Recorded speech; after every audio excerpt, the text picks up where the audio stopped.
Welcome to Penrose Learning, where we make understanding easy. You begin by getting immediate access.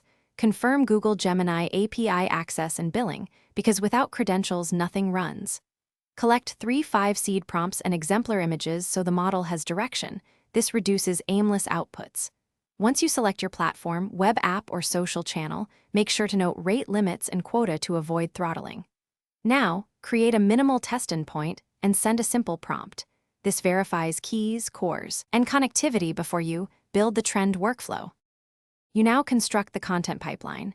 Design prompt templates with clear variables so outputs stay consistent yet personalized. Implement a simple ingest normalize cache batch flow to avoid repeated API calls and to scale.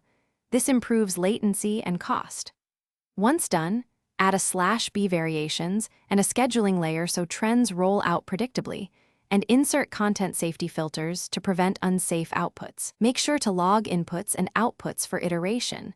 Because you're ready to launch with a staged rollout. Start at 10%, watch signals, then move to 50 and 100% when stable. Monitor engagement, error rate, and cost per impression closely. Spikes tell you when to pause. Make sure to iterate prompts weekly and retrain prompt templates based on top performers.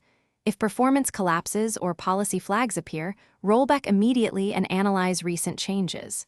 Troubleshooting tip: when outputs degrade, isolate recent prompt or data changes and rerun the baseline prompt to pinpoint the cause. Thanks for watching. If this was helpful, leave a like and consider subscribing. See you next time.